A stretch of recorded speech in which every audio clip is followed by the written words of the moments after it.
MCs for the day, Dana Mauro, host of Did You Know Ataxia podcast, and Joel Sutherland, VP of Development for the National Ataxia Foundation. Hey, good morning.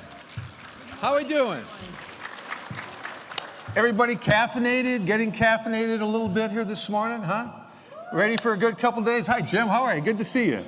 All right, here we go. Well, welcome.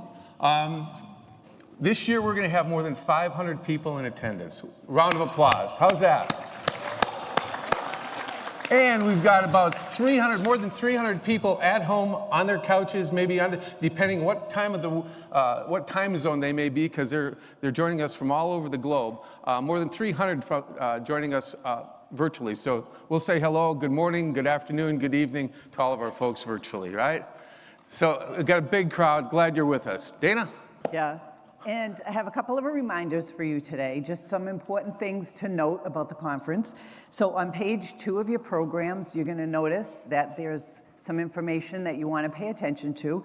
We want you to have a great time, so please stay hydrated. Right. We have water fountains in the back for you to fill up water glasses, so please make sure that you do that.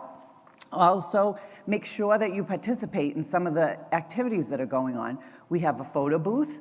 We also have a game going on. It's an exhibit hall pass, so you want to make sure that you visit some of the vendors so that you can fill out that hall pass. We're going to have winners for that. 5 winners, yep. 5 winners.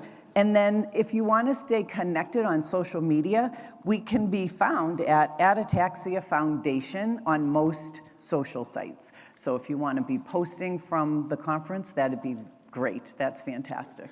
You know, another reminder, if everybody looks on their desk, we have table tents acknowledging our sponsors.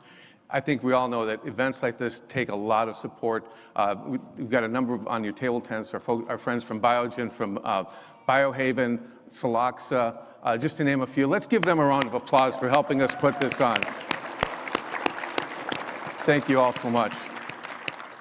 Thank you. Are we ready to rock and roll? Oh yeah, we're ready to go. Okay. We're ready to go. So, you know, this is going to, you know, we've got roughly 330 first-timers here, roughly 45 to 50%. How about for our first-timers, right? Yeah. I mean, we've all had our first-timer, right?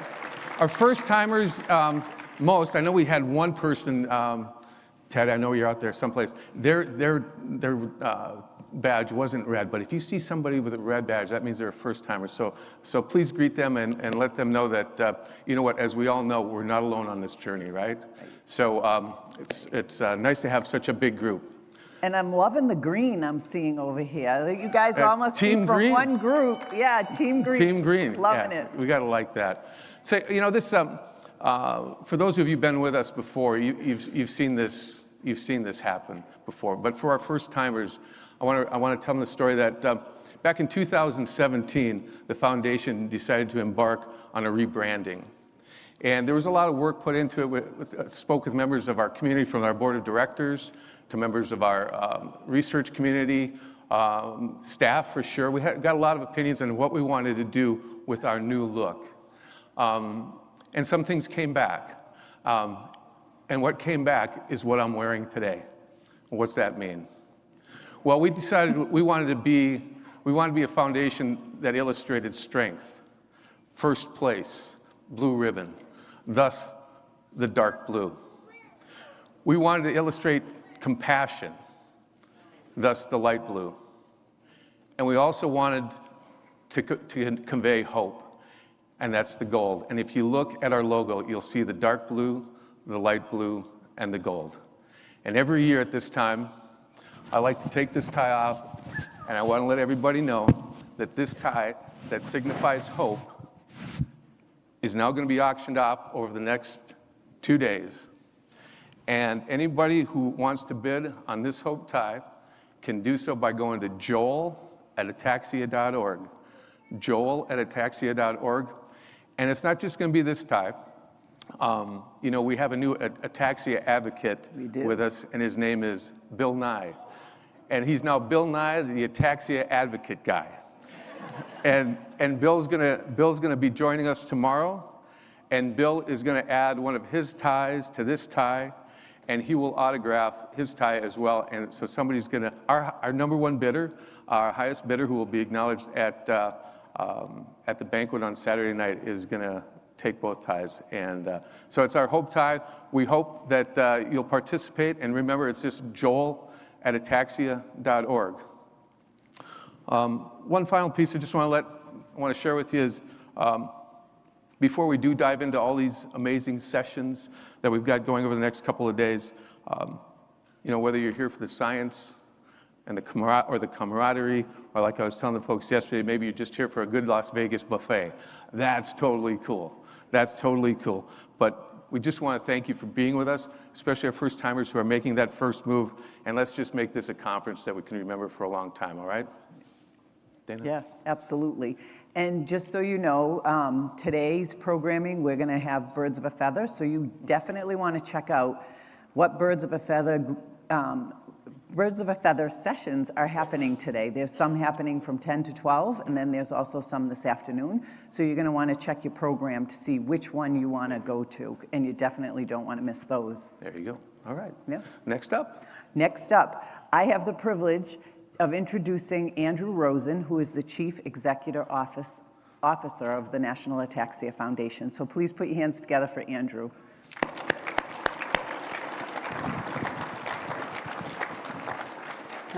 Thank you, Dana. You're welcome. Andrew, go get it, buddy. Morning, everyone. How we doing? I have the privilege of being the Chief Executive Officer at NAF. I'm reflecting here. I started about 6 years ago, and I was here in Las Vegas 2 weeks into my job. There were a lot of people like there are today, and I remember thinking at the time, what's the next 5 or 10 years going to look like for this community? And so I'm going to spend just a few minutes with you this morning talking about some of the highlights from this past year and why I'm so hopeful about what's coming. There's a lot of good stuff happening in our space right now, and I'll share a little bit of that with you this morning. So first off, I want to start with our vision and our mission, right? These are what guide nonprofits. We are a nonprofit here in the U.S. Our mission, and really this has been our mission, NAF has been around, we're coming up on 70 years now pretty soon. It's really been our mission from the very beginning. We do two main things, right? We want to accelerate the development of treatments and a cure, and at the same time, we want to help you all and improve the lives of those living with ataxia. Our vision, we'd love to put ourselves out of business, right? We'd love to not have to do these conferences every year. And that's really our vision of a world without ataxia. So I'm just going to cover some of the highlights then of really what our mission's all about. Let's start with the drug development side. And I've listed here some of the activities that are going on, and many of you know these things, but the pipeline now, the drug pipeline in the ataxias has never been as deep as it is today. And that's exciting, right? That's what we want. We want treatments and an eventual cure for the ataxias. And so you'll see some of the things listed. We have an approved drug for Friedreich's ataxia that was approved about 2 years ago. Biogen, thank you to, they're one of our key sponsors for this weekend, have big booths out there. They have a drug, Skyclarys, on the market today. Biohaven and PTC both have drugs that are being reviewed now for final approval by the FDA. And it's possible in August of this year that we might have 2 more drugs approved for ataxias, which is a big deal. Just to get to that far in the process takes an incredible amount of work. And then you'll see Vico and Arrowhead and Celaxa also have drugs that are a bit earlier in the process, but have publicly announced where they are in their development cycles. And all of that is really exciting. We have our NAF Drug Development Collaborative. Many of those pharmaceutical companies are members. That's a group of pharmas that work together to try to sort of raise the level of drug development across the ataxias. And it's one of our programs that we're really proud of. Next up, right, we just had last November our second International Congress for Ataxia Research. This is the world's largest gathering of ataxia researchers. It was held in London. We had over 600 researchers in the room. I can tell you that was not a number that I contemplated when I started here in 2019. And we had a wait list. I mean, there were more people that wanted to come. It was an incredible conference. There was a buzz going on. I really believe that the years of investment that organizations like NAF and others have done in ataxia research is now really starting to pay off, not only in drug development, but just in the number of people that are choosing to spend their time focused in the ataxias. And you can see some of the numbers there. It was a remarkable meeting. We will be doing, the next ICAR will be in 2026, but there was so much positive feedback that we're going to kind of do an interim meeting here at the end of 2025, also in Europe, to bring some of the pharmas and some of the regulators together, because again, there was so much interest, they didn't want to wait 2 more years. So really good stuff happening in the ataxia research space. Improving research in clinical care. So right down the hall here, you may have seen signs for our ataxia clinical training program. We've got about 40 young neurologists. These are movement disorder fellows that we are spending 2.5 days with, really helping them understand the clinical side of ataxia, how they can, when they first see a patient, how they might identify an ataxia in them. And I think many of you know, and I don't have to tell you what your diagnostic journey has been about. We need to keep doctor by doctor helping them understand what to look for in the ataxias. And so it won't take as long, hopefully, as it probably has for some of you. So that program's happening right down the hall here. And then you can see some of the other things that we do in this space. We invest over $2 million a year now in ataxia research. And that is, again, because of the generous donations that people like you and others make. So a lot of good stuff happening there. And then I'm going to highlight our staff here. I want you to kind of meet our staff. They're all here this week. There's just a couple missing. These are the people that make up our research team, led by Dr. Lauren Moore, our Chief Scientific Officer. But say hello, ask them questions. I've been at this a long time. This is the best staff in the world, and I want you to get to know them a little bit this week. All right, moving on. Let's talk a little bit about advocacy. Many of you know we work very closely with our friends at FARA, the Friedreich's Ataxia Research Alliance, to do much of our advocacy work. We've been successful in getting the term hereditary ataxia added to the CDMRP. That's this big government-run medical research program. And just in the last 3 years, almost $40 million has gone into ataxia research from the US government, right? That's not from us. That's in addition to what we do. It's a big deal. And we're very proud of that. We continue to work on making sure that ataxia stays within that program. We've had terrific Hill Days, and they continue to grow. We do an annual kind of day on the Hill. We do it virtually, which I think makes it much more accessible to our community. And we have over 100 congressional meetings every September. We try to time it with International Ataxia Awareness Day on September 25th. I'm sure you all know that. And it's a great day advocating for policies and legislation that matters to our community. And we will continue to do that. And then we also do a fair amount of advocacy work with our pharmaceutical partners, who again have interest, obviously, in making sure that their treatments are being reviewed fairly, and that the FDA and folks like that know about ataxia, right? As you probably know, we don't necessarily get the recognition that some of the larger movement disorders like Parkinson's, et cetera, get. We're trying to change that narrative, and I think we're really moving the needle there. And then, really the second part of our mission, right? Helping people live better with ataxia. I'm guessing most, if not almost all of you, are part of a support group. We've got 68 support groups nationally. I think I've already talked to a new one that might be springing up here. Just spoke with some folks yesterday. Almost 600 support group meetings happened in 2024. Again, many of you, I think, have been on those. We hired our first licensed social worker, Carrie Brooks. She's here. If you haven't had a chance to meet her, she really supports all of those groups around the country.